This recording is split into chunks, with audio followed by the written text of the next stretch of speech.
ዘፍጥረት 38ኛው ምዕራፍ ላይ ያለውን ቃል ነው የምንካፈለው። ዘፍጥረት 37ኛው ምዕራፍ የዮሴፍ ታሪክ እንደሆነ ሁላችሁም ታውቃላችሁ። ዘፍጥረት 38ኛው ምዕራፍ ግን ሲጀምር በዛም ወራት ብሎ ወደ ሌላ ሰው ይሄዳል። የዮሴፍን ታሪክ ጸሐፊው ለጊዜው 37 ላይ ቀጥ ያደረገውና 38 ላይ የሌላ ሰው ታሪክ ይጀምራል። ይሄ ታሪክ ደግሞ የይሁዳ ቤት ታሪክ ነው። አሜን ነው። የይሁዳ ቤት ታሪክ ነው። ይሁዳ እንደምታውቁት የዮሴፍ ወንድም ነው። ያዕቆብ 13 ልጆች አሉት። ከ13ቱ አንዷ ሴት ነች፣ ዲና ትባላለች። ሌሎቹ 12ቱ ወንዶች እንደሆኑ ታውቃላችሁ። እና ይሄ የያዕቆብ ቤት የኪዳን ቤት ነው።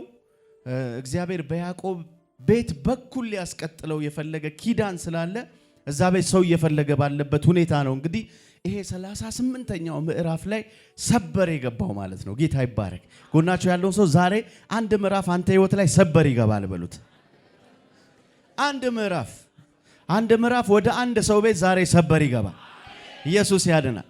የዘፍጥረት ጸሐፊ ሙሴ እንደሆነ ሁላችሁም ታውቃላችሁና ይሄንን የዮሴፍን ታሪክ እየጻፈ ይመጣና እዚህ ጋር 38ኛው ምዕራፍ ላይ ሲደርስ ዮሴፍ በተሸጠበት ወራት ላይ በዚያም ወራት ብሎ 38ኛው ምዕራፍ ይቀጥላል።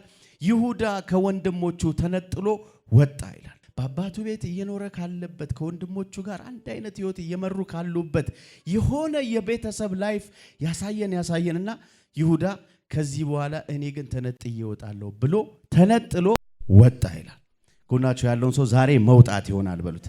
የሆነ አንድ አይነት ድግግም ካለበት ህይወት፣ የሆነ ተመሳሳይ ከሆነ ህይወት፣ አሜን ነው። የሆነ እኩል እየሄደ ካለበት እንደ ጽድ እንዲህ ከተከረከመ አንድ አይነት አካሄድ ውስጥ አንድ ሰው አይ የኔ መንገድ ይሄ ነው ብሎ የሚወጣ ሰው ያለ። ጎናቸው ያለውን ሰው ዛሬ ተነጥለ ትወጣለህ በሉት።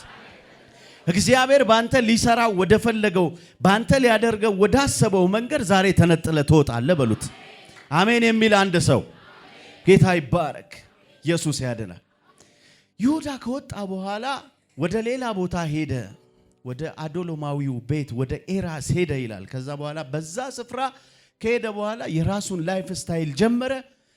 የነ ዮሴፍ ቤት እየቀጠለ ነው። በዚህ በኩል እነዛ ወንድማማቾች እየሄዱ ነው። መጽሐፍ ቅዱስ ሲናገር ስለነ ዮሴፍ ቤት ሮቤል በኩር ቢሆንም ግን በኩርና አልተገባውም ይላል። ቀጥሎ ያሉት ሌዊና ስምዖንም ሁለተኛና ሶስተኛ ልጆች ማስቀጠል አልቻሉም ኪዳኑን። ስለዚህ እግዚአብሔር አሁን ያልኳችሁ ተነጥሎ ወደ ወጣው ወደ ይሁዳ የኪዳኑን አደራረግ አድርጎታል።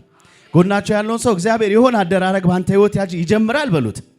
ባንተ ህይወት ያስቀጥለዋል በሉት። እንዳልኳችሁ ነው። ሮቤል በኩር ልጅ ነው፣ ግን ብኩርና አልተገባው። ሌዊና ስምዖንም ጸበኞች ናቸው። በእርግጥ ሌዊ ዘጸአት ላይ ቀይሮ እንደገና ወደ ክህነት አገልግሎት ገብቷል። ዛሬ ርዕሴ ስለሆነ እሱን አላወራም። ይሁዳ ግን ክህነቱን ይሄንን የኪዳኑን መንገድ ለማስቀጠል ከነዚህ ከወንድሞቹ ያ ቤተሰብ እየሄደ ካለበት መንገድ ተነጥሎ ወጣና ለብቻው መንገድ ጀመረ። በዛ መንገድ ግን እያለ የሰራቸው ፋውሎች አሉ፣ ብዙ ነገር አለ። ግን እግዚአብሔር ያንን ሁሉ እያለፈ ኪዳኑን በሱ ሰራበት። ጎናቸው ያለውን ሰው በምታልፍበት መንገድ ብዙ ነገር ሊሆን ይችላል፣ እግዚአብሔር ግን በሉት ይፈጽመዋል በሉት። አሜን ላለ አንድ ሰው አሜን ሆኖለት። አይገርማችሁም? ይሁዳ ከወጣ በኋላ ከነዓናዊቷን አገባ ይላል። ከባድ ፋውል ነው። እሱ የአይሁድ ዘር ነው፣ የኪዳን ህዝብ ነው። አሕዛብ ሄዶ አገባ። ከነዓናዊቷን ወደዳት፣ አብሯት ተኛ፣ ከሷ 3 ልጆች ወለደ። ይሁዳ 3 ልጆች ወለደ። እነዚህን 3 ልጆች የመጀመሪያው ልጅ ለትዕማር ዳረላት ይላል። ትዕማር ለምትባለው ሴት ዳረላት።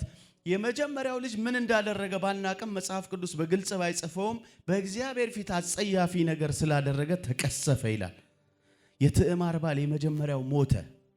ሁለተኛው ልጅ እንደገና ዳረላት ይሁዳ ለትዕማር። ሁለተኛው ልጅ አባቱ የወንድምህን ስም ማስጠራት አለብህ፣ ከሷ ጋር ተኝተህ ልጅ መውለድ አለብህ ሲለው የወንድሙን ስም ላለማስጠራት ሲል ዘሩን ወደ ምድር ያፈሰው ነበር ይላል መጽሐፍ ቅዱስ ሲናገር። ምክንያቱም የሱ ስም እንደማይጠራ በልጁ ስላወቀ የወንድሙ ስለሚጠራ በክፋት ዘሩን መሬት ላይ ያፈሰው ነበር ይላል። እግዚአብሔር በዚህ ተቆጥቶ ሁለተኛውንም ቀሰፈው። እቺ ሴት ምንም በማታቀው ገፊ የሚል ስም ተሰጣት። እቺ ገፊ ባሎቿን የገደለች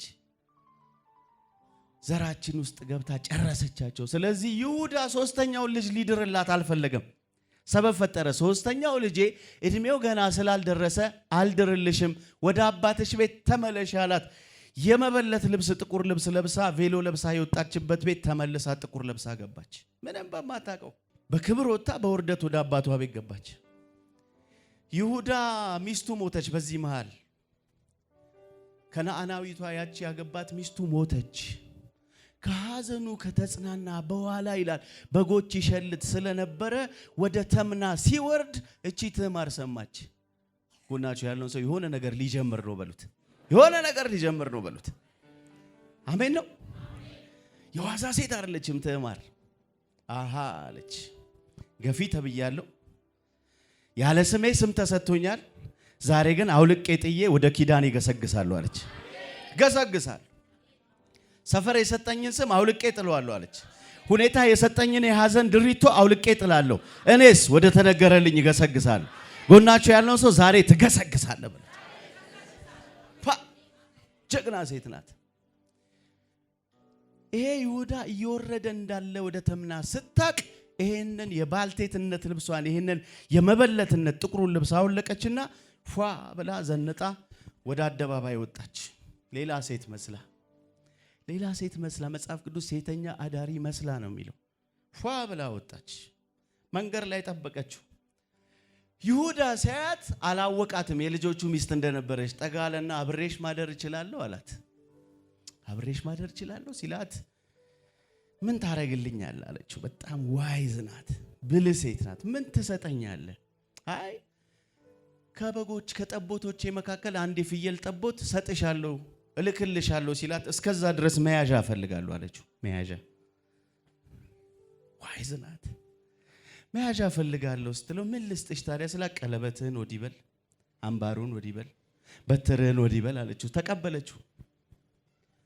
ጎናቸው ያለውን ሰው ለነገር ነው በሉት። ሴትዮዋ አይዋዝ አይደለችም፣ ነግሬያቸዋለሁ። ሴተኛ አዳሪም እኮ አይደለችም።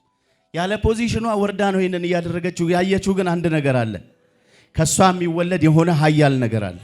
ጎናቸው ያለውን ሰው ነገ ለሚጠራብህ ነገር ዛሬ የምታልፍበት መንገድ ችግር የለውም በሉት። ዛሬ ያለ ስምህ ስም ሊሰጡ ይችላሉ። ያለ ስምህ በሌለበት በሬ ወለደ ወሬ ሊወራብህ ይችላል። ኢትስ ኦኬ። ነገ ድልህ ይወራል። ነገ ከፍታህ ይወራል። አንድ ሰው ነቅነቅ አድርገውና ነገ ድልህ ይወራል በለው። ሃሌሉያ፣ ጌታ ይባረክ። ሴቲቷ የዋዛ አይደለችም። አብሯት በተኛ ቅጽበት ቀብ አድርጋለች። ቀብ አንድ አትፎርሽም። ቀጥ አድርግ። አይለቀቅም። የይሁዳ ዘር አይለቀቅም። የኪዳን ዘር ነው፣ አይለቀቅም። ድጋሚ ቻንስ እንደማታገኝ ስላወቀች ቀብ። ጎናቸው ያለው ሰው አንዳንድ ነገር አይታለፍም። ቀብ በሉት። አይታለፍ። አሜን ትላላችሁ? አሜን ትላላችሁ? ይሁዳን ከዛ በኋላ ልታገኝበት የምትችለው ምንም አይነት ኦፖርቹኒቲ እንደማይኖራ ታውቃለች። እግዚአብሔርም ደግሞ ይህንን መንገድ ፈልጎታል። ለምን? በኋላ ነግራችኋለሁ። እዛ ጋ ይዛለች። ለካ ሄደ። ከተመለሰ በኋላ መልእክተኛ ላከ። ያንን መያዣ ብዬ የሰጠኋትን ነገር ይዘህልኝ ትመጣለህ፣ ይህንን የፍየል ጠቦት አደርስ ሲለው ሰውየው የኳተነ ሲሄድ የለችም፣ ቦታው ላይ የለችም። መጀመሪያውም ቦታ አልነበረም፣ ስትፈለግ የለችም። እዚህ አካባቢ በቀደም የነበረችው ሴተኛ ዳሪ፣ እዚህ አካባቢ ሴተኛ ዳሪ ኖራ አታውቅም እንዴ? ወዴት ተሰለበች? የለችም። ብትፈለግ የለችም። ከ3 ወር በኋላ ሴትዮዋ ማቅለሽለሽ ጀመራት። አታውቁም እንደዚህ ሀገር እንዴ? ጎናቸው ያለው ሰው ነገር ጀምሯል በሉት። ነገር ጀምሯል። ሴትዮዋ ሌላ ሆነች። በቀደም እንደዛ ፏ ብላ የመጣች ሴትዮዋ አሁን ጸንሳለች። ከፍ ብላ መጣች። ወሬ ደረሰው። ይሁዳ ወሬ ደረሰው። የልጆችህ ሚስት እኮ ያቺ ይዛለች አሉት። ይዛለች በሉ አውጡና አቃጥሏታል። ዘሌዋውያን ላይ እንደዛ የሚል ቃል አለ። በብሉይ ኪዳን ልክ ያለ ባሏ ያረገዘች ሴት ኦፊሻሊ አደባባይ ወጣ እንድትቃጠል ሕግ ይፈቅድ ነበርና አውጡና አቃጥሏታል። ያሉ መጡ። አንተ ዝም ብለው በቃ ይሄ አረረረ ጎናቸው ያለው ሰው ይሄ የኪዳን ነገር ነው፣ ተራ ነገር አይደለም በሉት። ሲመጡ ወደ አደባባይ አውጥተው ሊያቃጥሏት ሲሉ ትደርሳላችሁ። ማቃጠሉ ላይ ችግር የለብኝም እቃጠላለሁ ወጥቼ፣ ግን አለች የጸነስኩት ለተራሱ አይደለም ለባለዚህ ለባለ አምባሩ ነው አለች። ቀደም ብያችኋለሁ መያዣ ሲላት የያዘችውን አይደል? ቀለበቱን የኪዳን ምልክት ነው። ቀለበት ዝም ብሎ ተራ ነገር አይደለም። መቃጠሉን እቃጠላለሁ ችግር የለም ማንም ሴት ትቃጠላለች፣ አይ ዶንት ማይንድ፣ ግን እኔ ተራ ሴት አይደለሁም እናንተ እንዳላችሁትም በዝሙት አይደለም ያረገዝኩት አለች። ደፋር ናት አይደለም አለች። አስቤበት ሆን ብዬ ነው ያደረኩት። ይሄንን ደግሞ ያደረኩት ይሁዳ ሶስተኛውን ልጁን እንደማይድርልኝ አውቅ ነበር አለች። በኔ በኩል ይሄ የፋሬስ ዘር እንዲመጣ እንደማይፈልግ አውቅ ነበር። አይገርምም? አሁን ወደምፈልገው ክፍል ላይ ደረስኩኝ። ሴትዮዋ በማህፀኗ ሁለት መጋፋት ጀመሩ። እኔ ቀድማለሁ፣ እኔ ነኝ ተራው የኔ ነው፣ እኔ ነኝ መጀመሪያ የምወጣው የሚሉ ሁለት የሚጋፉ መንታ ልጆች በማህፀኗ ነበሩና የመውለጃ ጊዜዋ በደረሰ ጊዜ ይላል አንደኛው እንዲህ ብሎ ወጣ። እንዲህ አለ፣ በኢየሱስ ስም። እጅ መንሻ እጁ ላይ ነው ይሰጣል።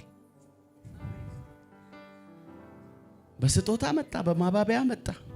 መጽሐፍ ሲናገር እጁን አስቀድሞ መጣ ይላል። ብራዘር በምንም ቢመጣ አይቀድምህም በለው። ጎና ያለውን ሰው ሮንግ በሆነ መንገድ የመጣው ሰውዬ አይቀድምህም በለው። አሜን ትላላችሁ ወይ? መጣ። አይገርምም? ብራዘር መጣ፣ ብራዘር መጣ። ዛራ ረረረ አለ። ሲጋፋ ነበር ውስጥ። አሁንም ደግሞ ልክ መውጫው ሰዓቱን ሲያገኝ አይ አቺንማ ድል አሳልፌ ያልሰጠን እንደበለም ባንገት መውጣት ሲያቀተው በእጅ መጣ። ብዙ ጊዜ እንደዛ ነው። በነገራችን ላይ ይሞክርና አንተ እኮ ምንም ሰላማዊ ሰው ነህ። እግዚአብሔር ባንተ ያሰበውን ስለምታውቅ ሪላክስ አርግ በሉት። ጎናቸው ያለውን ሰው አትጨናነቅ በሉት። በሰላም በጤናማው መንገድ እየሄድክ እያለ ይመጣል። ሾልኮ ለመውጣት ይሽሎከለካል። እንደዚህ ይሄዳል። በእጅ መንሻ ይሄዳል፣ በስጦታ ይሄዳል፣ በጉቦ ይሄዳል። ሴትየቱም ታለለች። አዋላጅቱ ይላል መጽሐፍ ቅዱስ ቀይ ፈትል ወስዳ አሰረችለት ይላል። በቃ ተረጋገጠለት። የበኩር ልጅ ነህ፣ ቀዳሚ ነህ፣ ጥሰወታል፣ ስለዚህ አንተ ነህ አለችው። ሴትዮዋ አዋላጅ ናት፣ በጣም ልምድ ያላት ናት፣ አዋቂ ናት፣ በጌታ ቤት የቆየች ናት፣ ማቹር ያደረገች ናት። ግን ተሸወደች። አይገርማችሁ? ሲመጣ አየችውና እጁ ስለወጣ አሰረችለት። ቀይ ፈትል ታፔላ ለጠፈችለት፣ ባንዲራ አረገችለት። አንተና አንደኛ ሻሸመኔ ላይ ያለችው። ይሄኛው መጣ። ከዛ በኋላ አይ ችግር የለውም አለ ያለው ሰው። በነገራችን ላይ እንትን አይልም፣ ይሄ አይፍጨረጨርም። ውስጥ እግዚአብሔር ያስቀመጠውን ነገር እርግጠኛ ከሆንክ ለመሽቀዳደምና አትፍጨረጨርም። ሪላክስ አድርገህ ቀስ ብለህ ነው የምትወጣው። ዋናው መጣውን ኪዳን ያለበት የተነገረለት ፋሬስ መጣ። ግደለም፣ እጁም ይቅደም፣ ምኑም ይቅደም፣ እግሩም ከፈለገ ይቅደም፣ የፈለገው ይቅደም። እኔ በሰዓቴ ስመጣ እንዴት ጥሰህ ወጣ አባላለሁ አለ። ሴትዮዋ እንደዚህ አለች። what እንዴት ጥሰህ ወጣ? እየጠበቅነው የነበረው ያኛውን ነው። እየተነገረለት ከተማው ላይ እየተለፈፈለት ያለው ያኛው ነው። አንተ እንዴት ጥሰህ ወጣ? ጎናቸው ያለው ሰው እንዴት የሚያስብል ነገር አንተ ህይወት ላይ ሊሆን ነው በሉት። እንዴት አልጠበቅንም ነበረ። አንተን አልጠበቅንም ነበረ። ሰምተናል፣ ስለነንተን አገልግሎት ሰምተናል። በጣም ሲዘምር ጎበዝ ነው እየተባለ ከተማው ላይ ይለፈፍለታል። አቤት የሱ ትንቢት ይባላል። ብዙ ነገር ተነግሮለታል። ጨቅ ነው። በጣም አጠገቡ ሰዎች አሉ። አዳራሽ አይበቃውም፣ ጠቦታል። እየተወራለት ነው። አንተ እንዴት ጥሰህ ወጣ? ግዴላችሁም ይሄ መልእክት ያንተ ነው በሉት። ጎናችሁ ያለ ያንተ ነው በሉት። እየተወራለት ቀይ ፈትል ተለጥፎለት እጁ ላይ ተንጠልጥሎለት እሱም እርግጠኛ ሆኗል እኮ የመጀመሪያ እንደሆነ በኩር እንደሆነ። አሃ ለካስ አለ እግዚአብሔር ያዘጋጀው። መቼ ነው የኔ ነገር እያላችሁ በጌታ ፊት ያ ሁሉ የጸለይኩት ያፈሰስኩትን ባጾም ጸሎት ሁሉ ከንቱ ነው ማለት ነው ላላችሁ፣ ኖ የእግዚአብሔር ጊዜ ጥሰህ የምትወጣበት። አረ ፋሬስ ሊሆን ነው።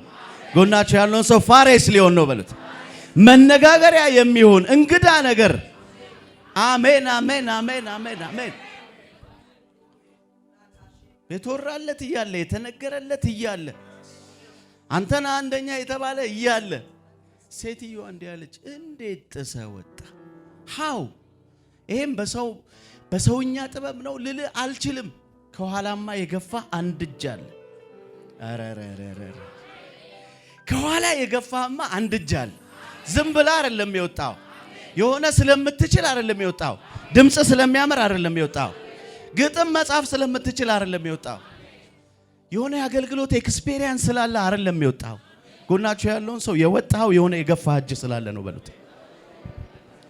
የሆነ የረዳ መንፈስ ስላለ ነው በሉት። አንተ ለካ እግዚአብሔር ያስጥሳል። አረ እግዚአብሔር ያስጥሳል። ቲፎዞ ባይኖር ደጋፊ ባይኖር አጀብ ባይኖር ምን ባይኖር እግዚአብሔር ያስጥሳል። እግዚአብሔር ያስጥሳል። አጠገባችሁ ያለው ሰው እግዚአብሔር በዚህ ዓመት ሊያስጥስ ነው በሉት።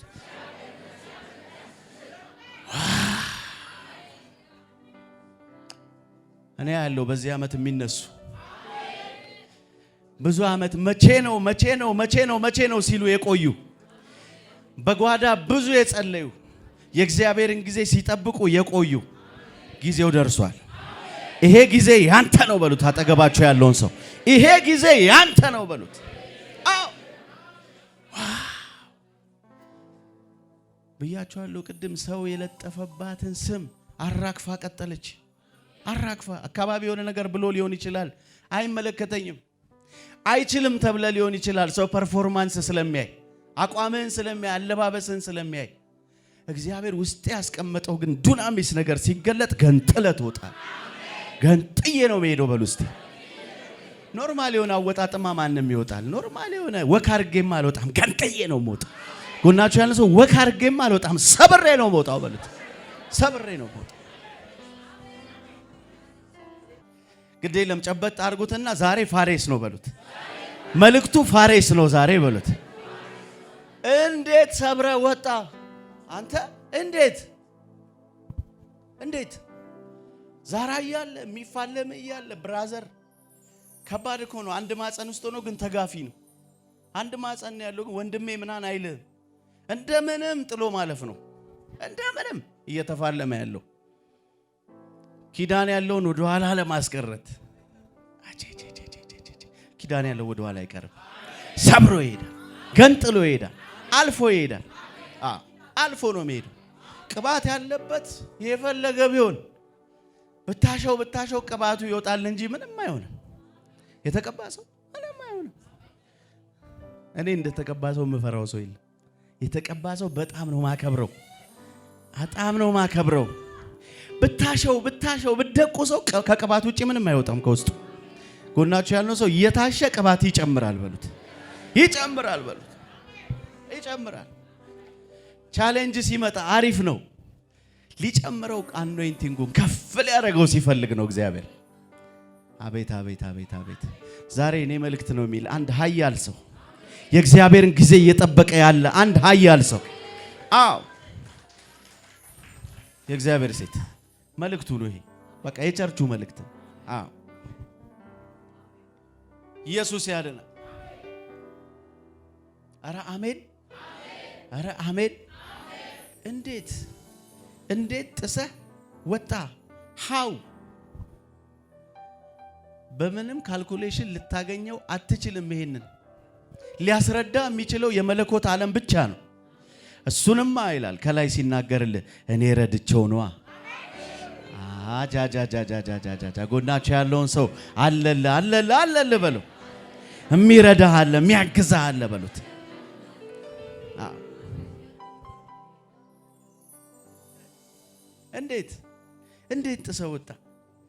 እንዴት ጥሰህ ወጣ? በኢየሱስ ስም ደስ የሚል መንፈስ ነው ያለው። አረ አሜን፣ አረ አሜን፣ አረ አሜን። ታውቃላችሁ ፋሬስ ከዛ በኋላ ይሄ ሁሉ ተግዳሮት ሴትየቱን በጭንገፋ ሲመታ የነበረው፣ ሴትዮዋን በሐዘን እንትን ሲል የነበረው፣ እንዳትወልድ ፋሬስን ሲተናነቃት የነበረው፣ ለካስ የፋሬስ ትውልድ ማለት የዳዊት ዘር ነው። የዳዊት ዘር ማለት ደግሞ የመሲሁ ዘር ነው። መሲሁን ኢየሱስን የተጸነሰበትን ያንን የማህፀን ግንድ ትዕማር ነበረች የያዘችው። ይህንን ሁሉ ተግዳሮት እየተገዳደረ የነበረው ለካ ሊወለድ የነበረው ኃያል ጎናችሁ ያለውን ሰው በውስጥ የተጸነሰው ጽንስ ኃያል ሲሆን አልጋ ባልጋ አይደለም መንገዱ በሉት። የፋሬስን ነገድ ገብታችሁ የዘር ግንዱን ስታጠኑት መጨረሻው እንደዚህ ይላል፣ የይሁዳ አንበሳ ኢየሱስ። ዋው! በፋሬስ የዘር ሐረግ ውስጥ እነ ዳዊት ሁሉ አሉ። አይገርማችሁ? የእሴይ ዘር አለ፣ ዳዊትን ወለደ፣ በዛ በኩል አለፈ። ከዛ በኋላ የነ ዮሴፍ ዘር አለ። የይሁዳ አንበሳ ኢየሱስ በዛ በኩል ከዳዊት ዘር የሆነው ከዳዊት ነገድ የሆነው ኢየሱስ በትዕማር እቺ ጋለሞታ በተባለችው ዝሙት አዳሪ በተባለችው በተናቀችው ባሎቿ ሲሞቱባት በነበረው በዚች ኃያል ሴት በኩል ነው ያለፈው። ተናንቃ ፋሬስን ወለደችው። ጎናችሁ ያለውን ሰው ተናንቀ ተወልዷል፣ እሱ ደግሞ የክብር ነው በሉት። ተናንቃ አራራራራ ባልጠፍቶ መሰለ እንደ ይሁዳን እዛ መንገድ ዳር ቆማ የጠበቀችው ማት ሞልቷል እኮ ባል ግን አለች። ያየሁት ነገር አለ፣ የተነገረለት አንድ ዘር አለ፣ እሱም የይሁዳ ዘር ነው አለች። ወይኔ ወይኔ ወይኔ ወይኔ! ጎናችሁ ያለውን ሰው መንገድ የኪዳን ነው እኮ በሉት። ጠላት ቢዋጋ ምን ቢል ታልፍበታለህ፣ ሰብረ ነው የምትሄደው በሉት። አራሜን ፋሬስ የኔ ነው የሚል ሰው የለም እዚህ ቤት? ፋሬስ የኔ ነው በለው። ጎን ያለውን ሰው እኔ ነኝ ፋሬስ ማለት በለው። አዎ ፋሬስ ፋሬስ ኢየሱስ ያድናል። የተጠበቀው እያለ ያልተጠበቀው ምንም ኤክስፔክት ሳይደረግ ሰብሮ ገንጥሎ ወጣ። ኢየሱስ ያድናል። ዛሬ ለአንድ ሰው እናገራለሁ ትንቢት። ሰብሮ የሚወጣ አንድ ሰው፣ ገንጥሎ የሚወጣ አንድ ሰው፣ ገደብን፣ እርከንን፣ ኬላን አልፎ የሚሄድ አንድ ሰው። አዎ ያሰምሩልሃል። በነገራችን ላይ ሰዎች አስምረውልኝ ስለሚያውቁ ጥሩ ነው፣ አሪፍ ነው፣ ከንትን ግን አያልፍም ይሏል። ብራዘር እሱ አይደለም የሚመትርልኝ፣ አልፌ ሄዳለሁ። ጎናችሁ ያለውን ሰው ሰው የመተረልኝ እኔ አይደለም አምላኬ የተናገረኝ ጋር ድረስ ሄዳለሁ በሉት። ሄዳለሁ ሄዳለሁ ሄዳለሁ። የመትሩልሃል። አሪፍ ነው፣ አጀማመሩ ቆንጆ ነው፣ እስከነንትና ድረስ ከደረሰ አሪፍ ነው ይሏል። ለምን አልፌ ሄዳለሁ፣ ሰብሬ ሄዳለሁ። እግዚአብሔር ሕዝቡን ከግብፅ ምድር ሊያወጣ ሲፈልግ ፈርዖን በጣም ተጨነቀ። ሞከረ፣ ሊያስቀር ሞከረ፣ አልቻለም። መግዛት ለምዷል፣ ማስገበር ለምዷል፣ የሆነ መጨቆን ለምዷልና እንዲህ በቀላል መልቀቅ አልፈለገም። እንደዚህ አለ፣ እሺ ያለ መሄዱን ይሂዱ፣ ግን ከእንደዚህ እንዳያልፉ ብሎ አሰመረ። ጎናችሁ ያለው ሰው እሱ አይደለም ያሰምርልኝ በለው፣ ሰብሬ ነው መሄደው በለው፣ አልፌ ነው መሄደው በለው፣ የተነገረልኝ ድረስ ነው መሄደው በለው። ከነዓንን እያየሁት እዚህ ጋማ እሱ አያሰምርልኝም፣ አልፌ ሄዳለሁ፣ አልፌ ሄዳለሁ። ዋው ያሰምርልሃል። አሪፍ ነው፣ ጥሩ ነው። ቴዎሎጂ ትምህርት ገብተሃል፣ ተምራል፣ አሪፍ ነው። አትሊስት እንደነንትና ታስተምራለህ። ሐሙስ ይላል። ኖ ሰብሬ ሄዳለሁ፣ ገንጥዬ ሄዳለሁ፣ አልፌ ሄዳለሁ። እግዚአብሔር በእኔ ያሰበው ኔሽን ነው በለው። አጠገብ ያለውን ሰው ተራ ነገር አይደለም በእኔ ሊሰራ የፈለገው በለው። ስለዚህ መጽሐፍ እንደሚል ልናገርባችሁ፣ የተርሴስ ልጅ ሆይ የሚከለክልሽ የለምና እንደ አባይ ወንዝ በሀገርሽ ላይ ጎርፈሽ ለፊ። አረ ጎርፈሽ ለፊ። ነካ አርጉትና ስሙን ጥሩት። ጎናችሁ ያለውን ሰው የተርሴስ ልጅ ሆይ በል። የሚከለክልሽ የለምና በሀገርሽ ላይ እንደ አባይ ወንዝ ጎርፈሽ ተው ጎርፈሽ ነው ያልኩት።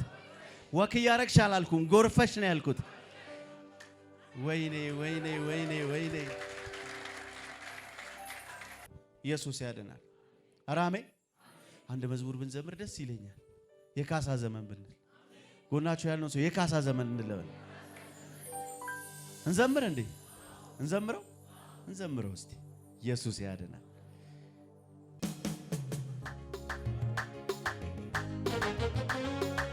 እስቲ በሽብሸባ ደስ ያላችሁ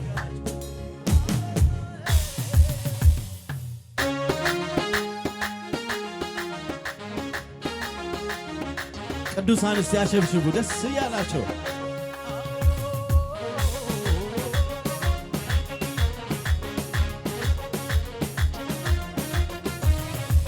ጠላቴ ሆይ ስማ፣ ብወድቅ እነሳለሁ፣ በጨለማ ብሄድ ጌታ ብርሃኔ ነው።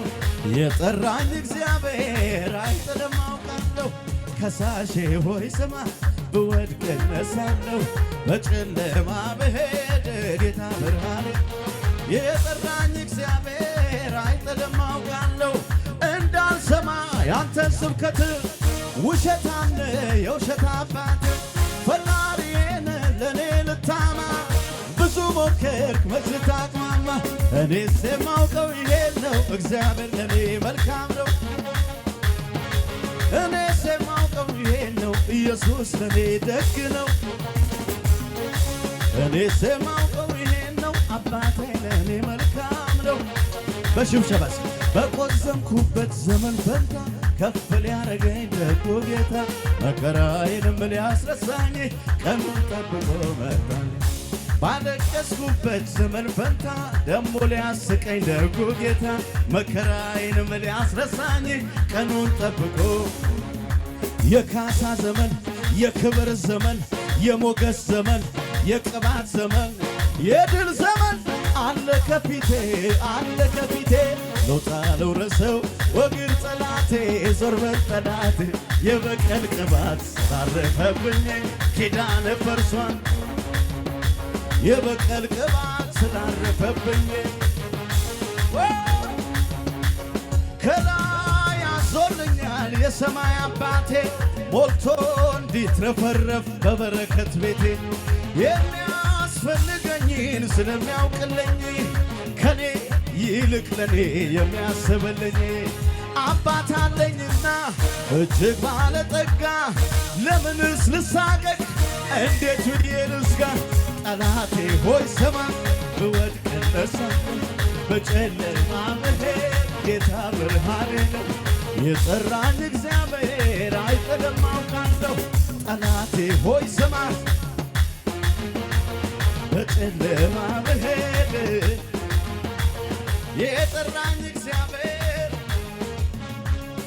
እንዳልሰማ ያንተን ስብከት ውሸታም የውሸት አባት ፈጣሪዬን ለኔ ልታማ ብዙ ሞከር እኔስ የማውቀው እግዚአብሔር ለኔ መልካም ነው።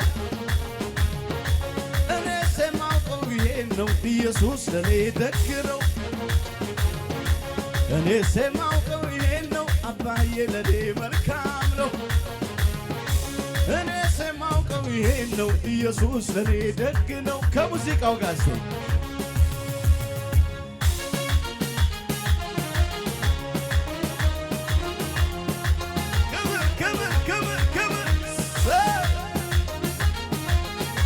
ተደርጎልኛል ተደርጎልኛል ዝምታ በኔ መቼ አምረበኝ ተደርጎልኛል ተደርጎልኛል አለማመስገን መቼ አምረበኛል ተደርጎልኛል ተደርጎልኛል ዝምታ በኔ መቼ አምረበኛል ተፈቅዶልኛል ተፈቅዶልኛል አለማመስገን በሽብሸባ እስኪ አደገደጋለሁ በፊቱ ልብሰ ተክህኖዬ ለብሼ የአዲስ ኪዳን ካህን ነኝና ገባው ላመልከው መቅረዜን ለኩሼ ተደርጎልኛል ተደርጎልኛል ዝምታ በኔ መቼ አምረበኛል ተደርጎልኛል ተደርጎልኛል አለማመስገን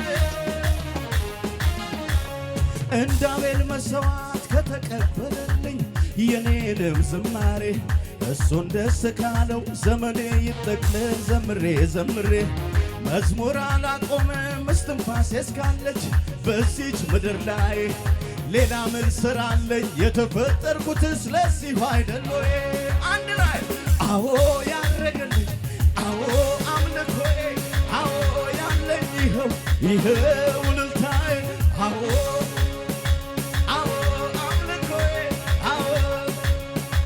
ያልዘለለ ሰው ይገባሃል እለዋለሁ በሙሉ ክብሩ ፊቱን እያየው ይገባሃል እለዋለሁ በሞገሱ ፊቱን እያየው ተደርጎልኛል ተደርጎልኛል ዝምታ በኔ መቼ አምረብኝ አቤት አቤት ተደርጎልኛል ተደርጎልኛል አለማመስገን መቼ አምረብኝ ተደርጎልኛል ተደርጎልኛል ዝምታ በኔ መቼ አምረብኝ ተደርጎልኛል ተደርጎልኛል አለማመስገን እልልታ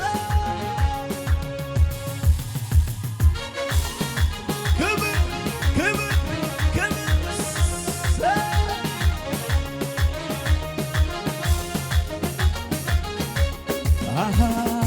አንተ ፈልጌ ውስጤን ማናፍቆ ፍቅር ገባበት በልቤ ዘልቆ ይኸው ሽብሸባ ለስምህ ጉዳይ እኔ ስልልታ ይሄድ ወደ ላይ እኔ ሳለ እልልታ እኔ ሳለ እልልታ እኔ ሳለ እኔ ሳለ እኔ ሳለ እያሸበሸብን እስኪ አንተ ፈልጌ ውስጤን ማናፍቆ ፍቅር ገባበት በልቤ ዘልቆ ይኸው ሽብሸባ ለኢየሱስ ጉዳይ የዚህ ቤት እልልታ ያርግ ወደ ላይ እኔ ሳለ እልልታ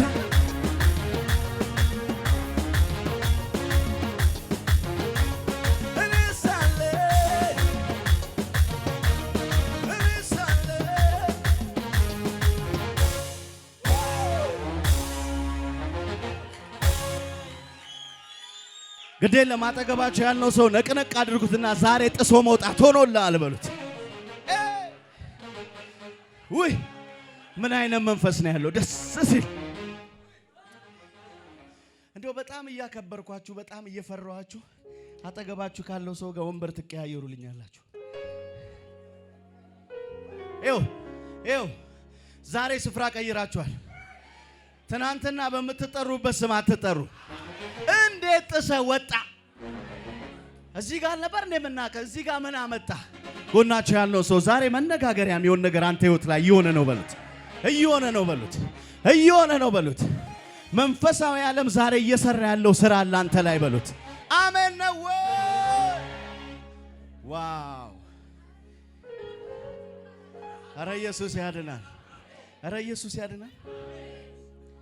በኢየሱስ ስም ስትዘምሩ እንዴት ደስ እንደምትሉ